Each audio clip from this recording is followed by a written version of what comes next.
आज की हमारे हमारा प्रातःकाल का जो सत्र है, इस सत्र की अगली कड़ी को आगे बढ़ाने से पहले, चूंकि हमारी एक परंपरा है, हमारे बीच में जो मेहमान आए हैं, मैं माननीय श्री वीरेंद्र बोकन जी से आग्रह करूंगा कि वो माननीय श्री शिव शक्ति बख्शी जी का पुष्प गुच्छ से यहाँ पर स्वागत करें और अभिनंदन करें।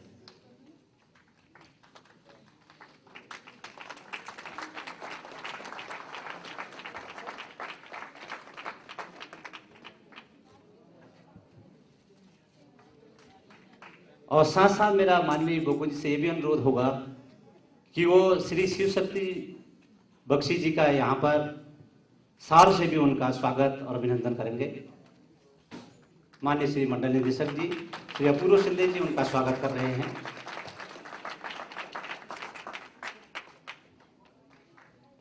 श्री शिव शक्ति बख्शी जी के बारे में बहुत कुछ मैं भी बहुत ज़्यादा परिचित नहीं हूँ, लेकिन ऐसी शख्सियत हमारे बीच में है।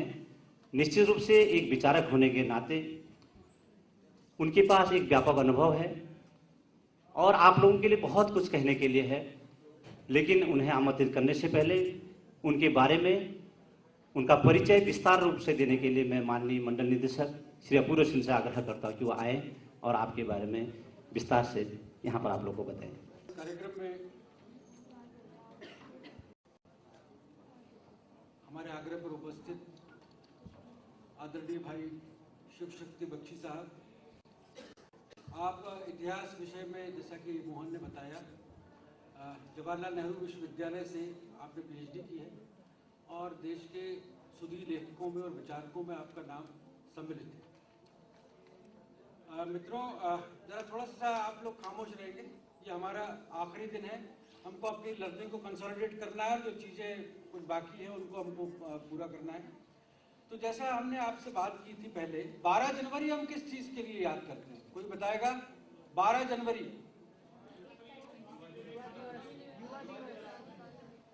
बहुत अच्छा। 12 जनवरी को हम स्वामी विवेकानंद जयंती के विषय पर के रूप में मनाते हैं। साथ ही हम इस दिन राष्ट्रीय युवा दिवस भी मनाते हैं। दोस्तों, जब हम कोई दिवस मनाते हैं तो उसका कारण ये रहता है कि हम उस मुद्दे के ऊपर बहुत विस्तार के साथ में बातचीत करें।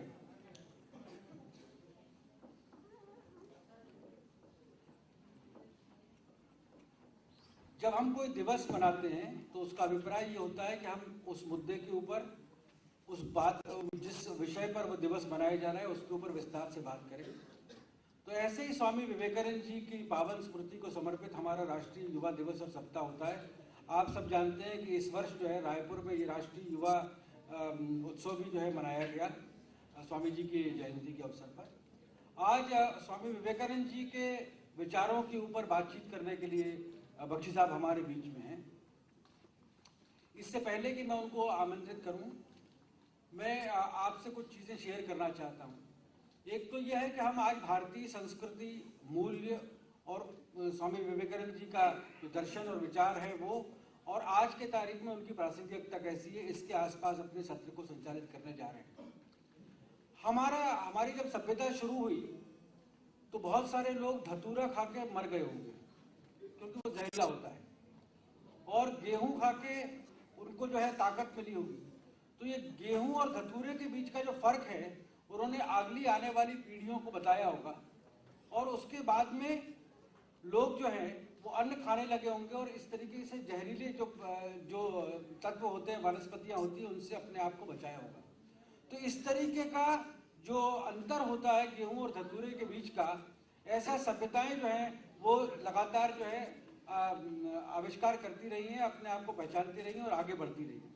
ऐसे ही जो भारतीय संस्कृति जिसे हम कहते हैं, भारतीय प्रणाली कहते हैं, जीवन पद्धति कहते हैं, वो इसी तरीके के अनुभवों का निचोड़ है जो हमारे पुरखों ने समाज के लिए, लोगों के लिए जो उपयुक्त चीज़ें मानी उनको बचा के आगे की जनरेशन को ट्रांसमिट किया और आगे की जनरेशन ने अपनी आगे वाली पीढ़ी को ट्रांसमिट किया। इसी तरीके से सांस्कृतिक मूल्य जो है समाज के अंदर स्थापित होते हैं। ऐसे ही अनेक मूल्य हमारे भारतीय संस्कृति में स्थापित हैं जिनकी चर्चा स्वामी विवेकानंद जी ने विस्तार से की। आप जानते हैं कि 200 वर्ष की अंग्रेजी दास्ता के दौरान, जैसा कि हमारे पूर्व वक्ता आदरणीय जाजू साहब ने भी आपको बताया था कि उस समय पर ऐसा हुआ कि भारत का अपना जो है कोई संस्कृति नहीं है, इसका कोई एजुकेशन मेथड नहीं है, शिक्षा प्रणाली नहीं है, ऐसा कह के अंग्रेजों ने अपनी शिक्षा प्रणाली और संस्कार को यहाँ पर थोपने की कोशिश की। ऐसे समय में स्वामी विवेकानंद जी ने जो भारतीय संस्कृति है उसके विषय में चर्चा की और शिकागो में संपन्न सर्वधर्म सम्मेलन में भी उन्होंने पूरे विश्व को बताया कि भारतीय संस्कृति और मेधा की क्या ताकत है। तो हम स्वामी जी के विचारों के बारे में और उनके दर्शन के बारे में शिव शक्ति जी से आज बहुत कुछ जानने की कोशिश करेंगे। दोस्तों, मैं आपसे एक बात कहना चाहता हूं कि स्वामी विवेकानंद जी के दर्शन और विचार वो आने वाले जो हमारा आज का समय है उसमें और प्रासंगिक है, क्योंकि नौजवानों की जो आबादी है और ताकत है वो और ज़्यादा हिंदुस्तान के अंदर बढ़ी। आज लगातार ये कहा जा रहा है क्योंकि पूरे वर्ल्ड के यूथ पॉपुलेशन का बहुत बड़ा हिस्सा भारतीय यूथ पॉपुलेशन का है और भारतीय जनसंख्या का भी बहुत बड़ा हिस्सा भारतीय यूथ पॉपुलेशन है। तो इसलिए स्वामी जी जिन्होंने युवाओं का आह्वान किया था और उनको जो संदेश दिए थे वो आज की तारीख में अधिक प्रासंगिक है। मैं ज्यादा कि विद्वत्वं च नृपत्वं च नैव तुल्ये कदाचने स्वदेशे पूज्यते राजा विद्वान सर्वत्र पूज्यते।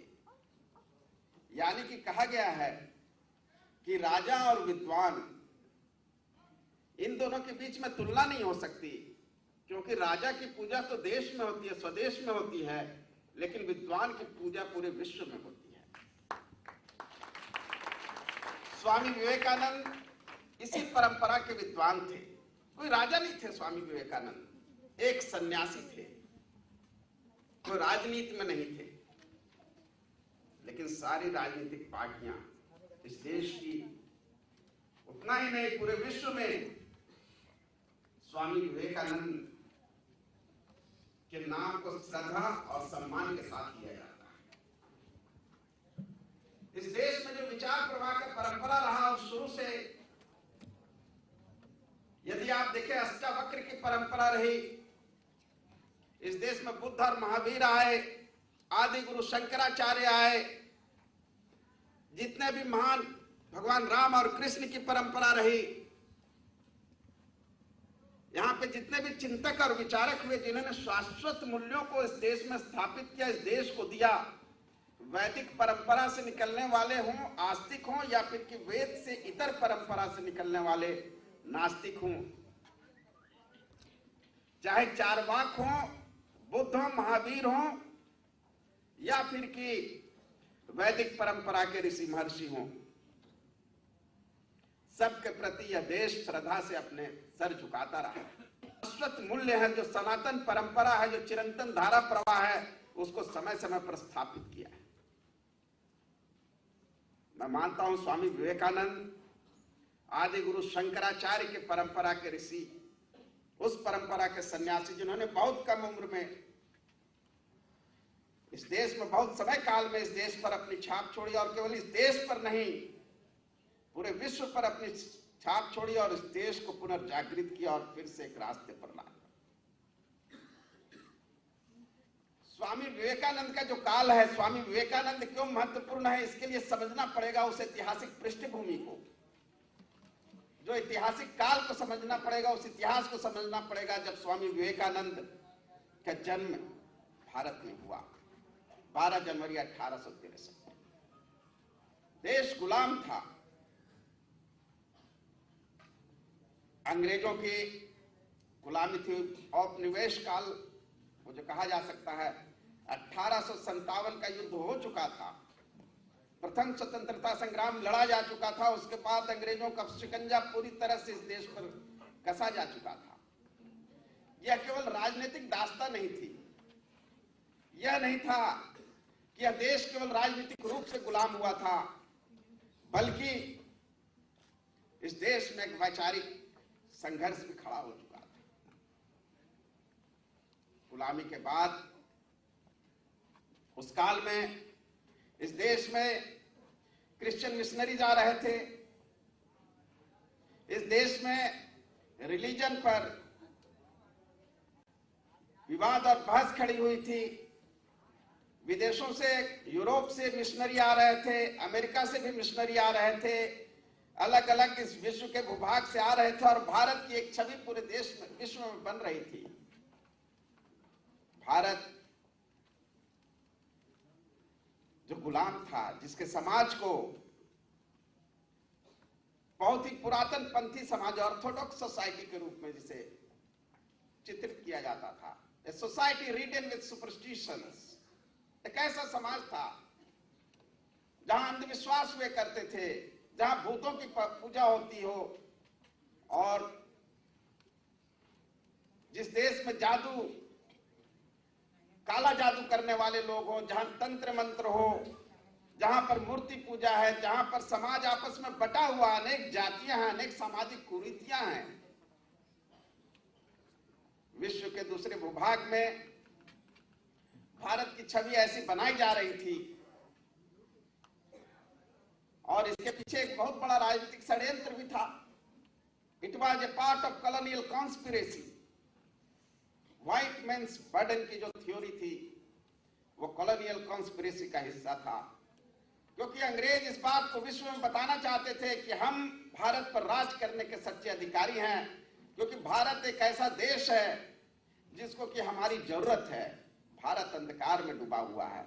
यहाँ की सोसाइटी, यहाँ का जो समाज है पथभ्रष्ट है, यहाँ के समाज में सामाजिक कुरीतियां हैं, यहाँ पर अंधविश्वास का वातावरण है, यहाँ के लोग दबाए कुछ, यह देश कभी विकास नहीं कर सकता। यह पूरा चित्र पूरे विश्व में दिखाया जा रहा था और इसके आधार पर यह प्रोपेगेंडा वार था। इसके आधार पर भारत पर अंग्रेज अपना शिकंजा कसना चाहते थे। भारत के समाज में भी एक चिंतन प्रक्रिया फिर से शुरू हुई। भारत एक ऐसा देश रहा है जहां पर चिंतन प्रवाह, जहां जिसका सनातन है, लगातार निरंतर। आप यदि वैदिक काल से ही देखें, विचार परंपरा चली आ रही है, सतत चली आ रही है, कहीं पे ठहराव नहीं है। प्राचीन काल से लेकर मध्य काल के भक्ति युग में यदि भक्ति काल देखें और भक्ति काल के बाद जब आधुनिक काल में आते हैं, तब भी बंगाल में जो कि जहां पर कि मुख्य तरह से क्रिश्चियन मिशनरीज के एक्टिविटीज का केंद्र था, वहां पर यदि देखें तो ब्रह्म समाज, राजा राम मोहन राय, ईश्वर चंद्र विद्यासागर, केशव चंद्र सेन, इन सब ये सब जो है एक्टिविटीज, इनकी गतिविधियां जारी थी। वैचारिक उहापोह में यह पूरा देश था, आखिर इस चुनौती से कैसे निपटा जाए। एक पूरा वातावरण बना हुआ था कि भारत में पॉलीथीइज्म है। पॉलीथीइज्म यानी कि बहुईश्वरवाद। अनेक देवी देवताओं की पूजा करते हैं ये लोग, भूत की पूजा करते हैं, मूर्तियों की पूजा करते हैं। और उनका रास्ता क्या था? उनका रास्ता था मोनोथिज्म का, एकेश्वरवाद। मूर्ति पूजा का विरोध करते थे, इसे अंधविश्वास मानते थे। यहां पर सामाजिक कुरीतियां हैं, अंधविश्वास है। यहां के लोग न जाने किस दुनिया में जी रहे हैं, इनके हाथ पांव अंधविश्वासों से जकड़े हुए हैं। उस काल में अलग अलग ढंग से उसका उत्तर देने के लिए अलग अलग प्रकार की जो चिंतन क्रांति इस देश में शुरू हुई। स्वामी विवेकानंद शुरू से ही एक जिज्ञासु व्यक्ति थे। उनके जन्म के साथ ही ज्योतिषियों ने भविष्यवाणी किया था कि यह सन्यास की ओर उन्मुख हो जाएगा। ये सारी जो वहां पर विचारों का संघर्ष चल रहा था, उस विचारों के संघर्ष से स्वामी विवेकानंद भी उद्वेलित थे। तभी उनका नाम था नरेंद्रनाथ दत्त। जगह जगह भटक रहे थे, विभिन्न विचारधाराओं की शरण में जा रहे थे। विभिन्न लोगों के पास जाकर वो पूछते थे, क्या तुमने कभी भगवान को देखा है? इस प्रश्न का उत्तर कोई नहीं दे सकता। Narendranath Datta was a questioning disciple. वो एक ऐसे डिसाइपल, ऐसे फॉलोअर जहां सीखने जाते थे, कैसे स्टूडेंट थे। एक जो रियल स्टूडेंट है, the real element in a true student is the art of questioning, his inclination to question everything. आप हर चीज पर प्रश्न खड़े करते हैं और प्रश्न से उस उत्तर और उत्तर से उस समाधान की दिशा में जो बढ़ने का प्रयास होता है वही एक असली छात्र, असली विद्यार्थी का गुण होता है। स्वामी विवेकानंद हर जगह जाकर प्रश्न करते थे। उनके प्रश्नों का जो उत्तर उन्हें दिया जाता था, उन प्रश्नों के उत्तर से वो संतुष्ट नहीं हो पाते। ऐसे ही करते करते एक दिन वो रामकृष्ण परमहंस के दरवाजे पर पहुंच गए। स्वामी रामकृष्ण परमहंस पहले व्यक्ति थे जिन्होंने उनसे कहा कि हाँ, मैंने ईश्वर को देखा है। और रामकृष्ण परमहंस के ही फिर वो शिष्य बनकर रह गए और वही उनके आध्यात्मिक गुरु हुए। लगातार निरंतर साधना करते रहे, साधनारत रहे। और स्वामी विवेकानंद का जो पूरा विकास था, उनके जीवन का विकास भी देखे तो उन्होंने पूरे भारत का भ्रमण किया। 1886 में जब रामकृष्ण परमहंस का देहांत हो गया, तब उन्होंने एक नए मोनास्टिक ऑर्डर को शुरू किया और पूरे देश का भ्रमण किया और इस देश के कोने कोने को छाना। आज भी हम जानते हैं कि एक विवेकानंद रॉक है केरल में, कन्याकुमारी में। उसी विवेकानंद रॉक पे जाकर 3 दिनों तक उन्होंने साधना किया और उसके बाद वो अमेरिका के शिकागो में जाकर उन्होंने पार्टिसिपेट किया वर्ल्ड रिलीजन कांग्रेस जो वहां पर आयोजित किया था। वहां से यह एक ऐसी घटना थी 1893 में घटी शिकागो में जो उनका भाषण हुआ, वो एक ऐतिहासिक घटना थी और उसने, जिसको कहते हैं, उसने पूरी स्थिति को बदल दी। वहां से स्वामी विवेकानंद बने और पूरे विश्व में आखिरकार भारत क्या है, यहाँ की संस्कृति सभ्यता क्या है, यहाँ का धर्म क्या है, यह पूरे विश्व को इन्होंने साक्षात्कार कराया। हम लोग बार बार सुनते हैं कि शिकागो में दिया गया उनका भाषण अद्भुत था और उस भाषण से, जिसका कि पहला लाइन था sisters and brothers of America, इस लाइन में ही ये जो एड्रेस था, इसी लाइन में वह आत्मीयता भरा हुआ था। वो आत्मीयता जो कि हमें एकात्म से साक्षात्कार कराता है, जो भारतीय संस्कृति है, यहाँ की का जो विचार है, सनातन विचार, उसका मूल दर्शन है एकात्मता, आत्मीयता। और इस मूल दर्शन के साथ उन्होंने आगे जो कहा कि यह जो देश है, ये मदर ऑफ ऑल रिलीजन का क्रेडल है। क्रेडल मतलब यहां से जो सारे जो इस विश्व में जो जितने भी रिलीजन हैं, उसकी माता जननी है भारत भूमि। और उनके यह जो पहला एड्रेस था, उस एड्रेस के साथ ही कई मिनटों तक उनको स्टैंडिंग ओवेशन मिला, यानी कि करतल ध्वनियों से सब कुछ, सभी के कान बंद हो गए। इतनी तेज ध्वनि के साथ उनका स्वागत हुआ। और उसके बाद स्वामी विवेकानंद ने अमेरिका और यूरोप में प्रवास किया और फिर भारत आए। लेकिन स्वामी विवेकानंद का जो कंट्रीब्यूशन है, उस कंट्रीब्यूशन, उनका योगदान, यह केवल वैश्विक, यह केवल देश के लिए नहीं है, केवल भारत के लिए योगदान नहीं रहा, यह पूरे विश्व के लिए, पूरे मानव समाज के लिए उनका योगदान था। यदि जवाहरलाल नेहरू के शब्दों में कहा जाए तो उन्होंने कहा कि he came as tonic to depressed and demoralized Hindu mind। Hindu mind यानी कि इस देश का जो मानस था, इट वॉज डिप्रेस्ड एंड डिमोरलाइज्ड, आत्महीनता से भरा हुआ था, कोई रास्ता सूझ नहीं रहा था उसे, उसके तरफ उस पर हर तरफ से प्रहार हो रहे थे, जवाब देने में असमर्थ अपने आप को पा रहा था। लेकिन स्वामी विवेकानंद के कारण, स्वामी विवेकानंद ने एक नई राह दिखाई, एक नई शक्ति, एक नई ऊर्जा उस मानस को दिया। नेताजी सुभाष चंद्र बोस वो कहते हैं स्वामी विवेकानंद के बारे में कि he harmonized east and west, religion and science and past and present. कि उन्होंने ईस्ट और वेस्ट के बीच में एक सामंजस्य स्थापित किया, रिलीजन और साइंस इसके बीच में सामंजस्य स्थापित किया, और भूतकाल और वर्तमान काल के बीच में सामंजस्य स्थापित किया। इनके यदि कंट्रीब्यूशन को देखा जाए स्वामी विवेकानंद के, तो विश्व स्तर पर हम लोग 3-4 भागों में इनके पूरे कंट्रीब्यूशन को बांट सकते हैं। इनका पहला कंट्रीब्यूशन तो ये रहा, he gave a new understanding of religion। Religion जो एक शब्द है, रिलीजन एक बहुत ही, मैं बार बार रिलीजन बोल रहा हूं, मैं धर्म नहीं बोल रहा, लेकिन रिलीजन और धर्म में काफी अंतर है। लेकिन एक ये दूसरा विषय, इस पर बाद में चर्चा किसी अलग सत्र में कर सकते हैं।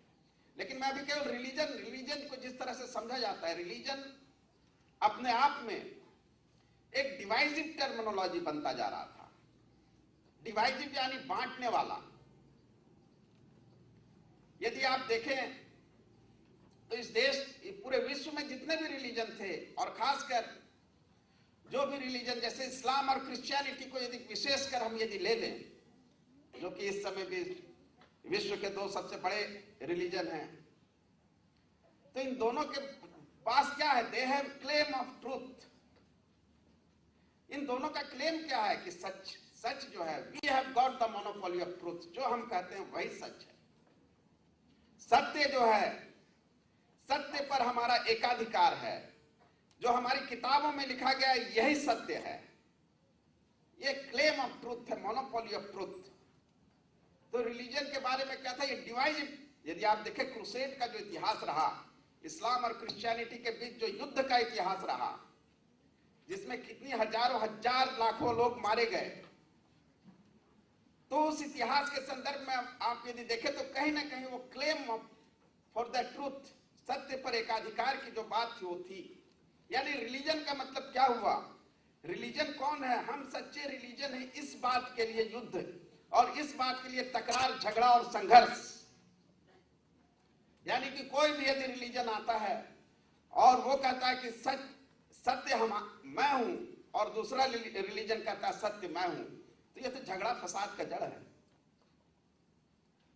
तो रिलीजन का मतलब क्या हुआ? एक विभाजक, झगड़ा फसाद का जड़। ऐसा पूरा विश्व में, इसलिए आप देख रहे होंगे पूरे विश्व में तभी एक मूवमेंट चल रहा था, यूनिटेरियन मूवमेंट जिसको कहते हैं। यूनिटेरियन मूवमेंट यानी सारे धर्मों से के जो अच्छे तत्व हैं, सारे रिलीजन्स के जो अच्छे तत्व हैं, उनको आपस में मिला दो और एक नए मूवमेंट की शुरुआत करो। लेकिन ये जो नया मूवमेंट बनता है वो खुद एक अलग रिलीजन बन जाता है बाद में जाके। तो ये, और इसी यूनिटेरियन मूवमेंट के कारण शिकागो में जो कांग्रेस हुआ था, उसी यूनिटेरियन मूवमेंट का एक प्रोडक्ट था, जिसमें सभी रिलीजन के लोग बुलाए गए थे। लेकिन स्वामी विवेकानंद ने जो कहा, क्योंकि हमारी जो भारत का जो एक्सपीरियंस है, अनुभव है, ये क्या है? यहाँ पर तो कितने संप्रदाय हैं, कितने मत हैं, कितनी धाराएं हैं, कितनी तरह के यहाँ पर अध्यात्म के क्षेत्र में, सन्यास को ही ले लें तो सन्यास कई प्रकार के हैं, कितने अखाड़े हैं, मतांतर है, विभेद है, कड़ा संघर्ष है, शैव है, वैष्णव है, अनेक हैं, अनेकानेक है, शाक्त संप्रदाय के लोग हैं। लेकिन इतना ज्यादा मतभेद, मतांतर होते हुए भी आखिर क्या कारण है कि सारे एक साथ एक यहां पर रहते हैं?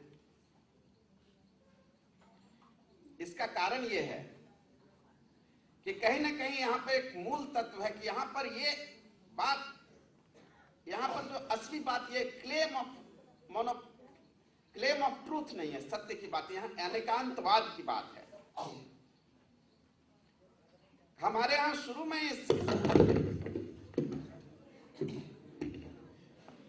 यहाँ शुरू में यह स्थापित हो गया कि अनेक रास्तों से चलकर उस ईश्वर तक पहुंचा जा सकता है। इसलिए ये जो रिलीजन है, रिलीजन के साथ एक दूसरा विषय है कि रिलीजन के साथ सुपरस्टिशन जुड़ा हुआ है। रिलीजन को किस रूप में देखा जाता है कि इस अंधविश्वास है, कर्मकांड है, पोंगापंथी है, पूजा पाठ है, ये सब क्या है? पूरा अंधविश्वास है। एक दूसरा इमेज जो रिलीजन का गया वो इस प्रकार का गया।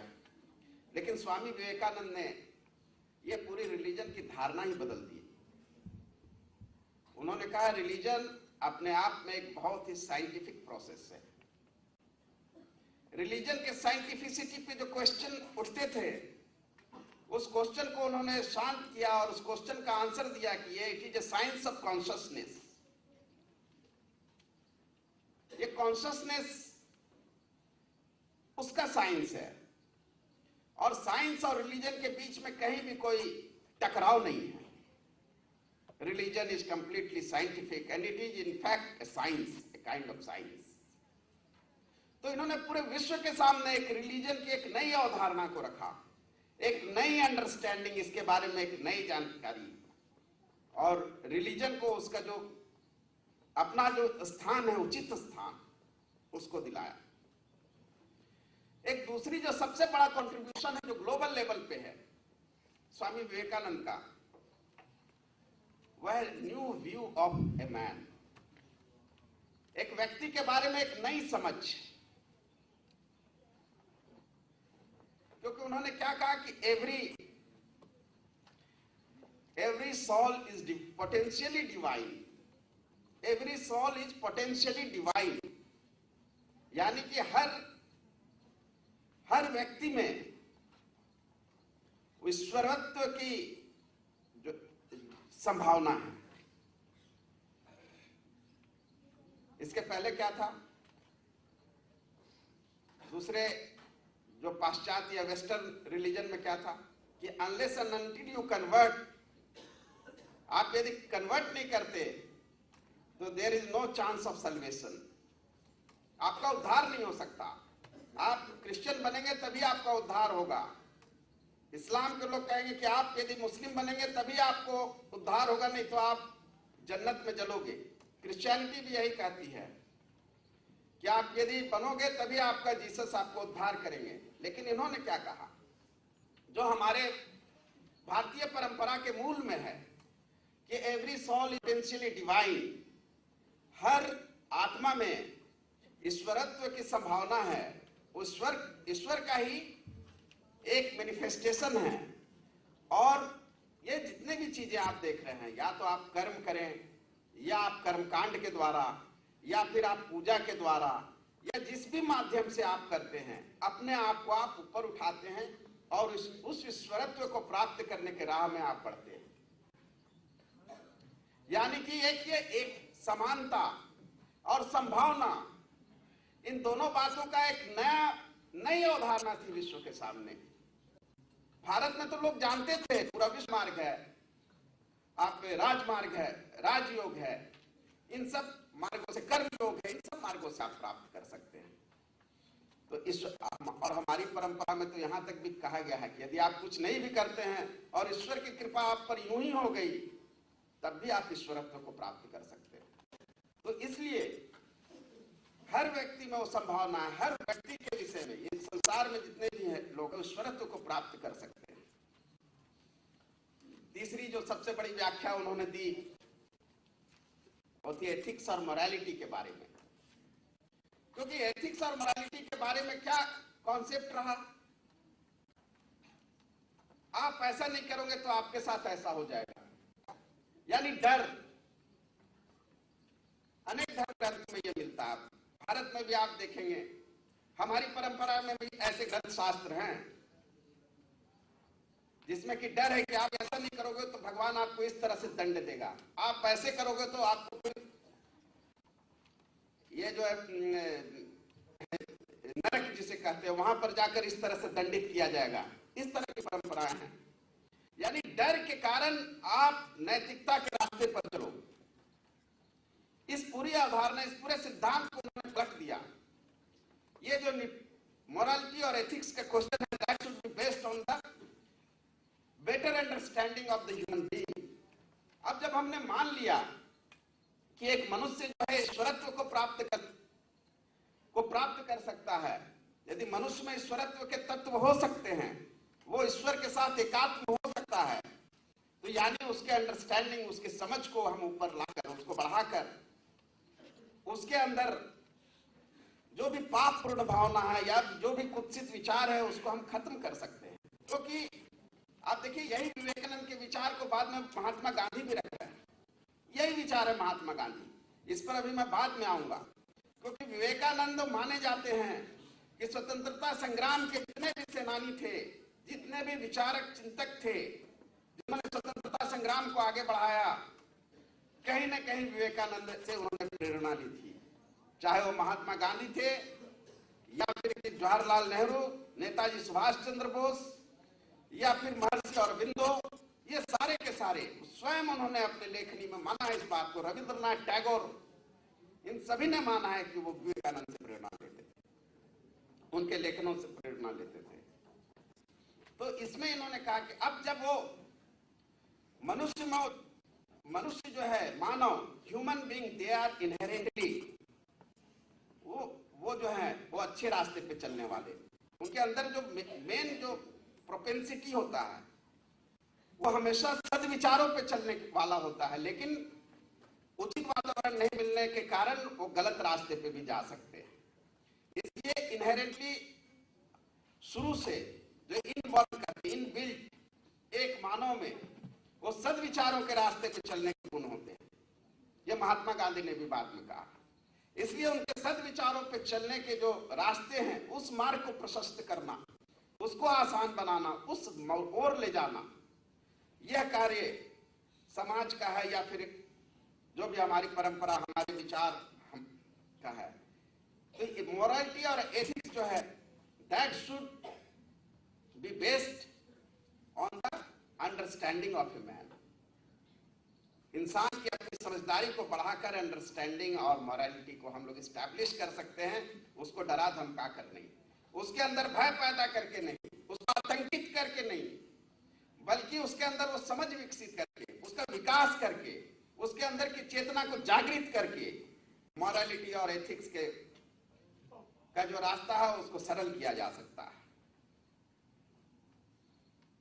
और एक और जो कंट्रीब्यूशन है जो ग्लोबल लेवल पे है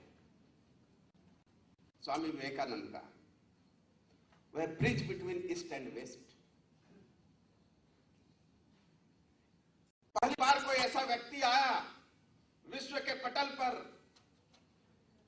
जिसने इंडिया का जो इमेज था, जो रियल इमेज ऑफ इंडिया, उसको सामने रखा, और जो एक डिस्टॉर्टेड इमेज था, भारत का एक डिस्टॉर्टेड इमेज का जो प्रस्तुतिकरण हो रहा था, ये जो कॉलोनियल रूल को जो यहाँ पर परपेचुएट करना चाहते थे, अंग्रेजों के शासन को चिरकाल तक चलाने के लिए जो लोग उन्मत्त थे, उनके द्वारा जो एक प्रोपेगेंडा चलाया जा रहा था भारत के खिलाफ, उसके ठीक विपरीत स्वामी विवेकानंद ने एक ऐसा इमेज को रखा जिस इमेज के कारण ईस्ट और वेस्ट के बीच की अंडरस्टैंडिंग बढ़ी और पाश्चात्य विचार और इस विचार के बीच में वो जो समझदारी, वो जो गैप था, वो कम हुआ। इतना तक कि उनके जो भाषण है उसके दूसरे दिन अमेरिका के अखबारों ने लिखा कि हम अपने यहां से क्रिश्चियन मिशनरी वहां पर भेजते हैं, लेकिन हमें ये जानकारी होनी चाहिए कि भारत के पास बहुत कुछ है जो आज वेस्ट को सिखा सकते हैं, वेस्ट को समझा सकते हैं।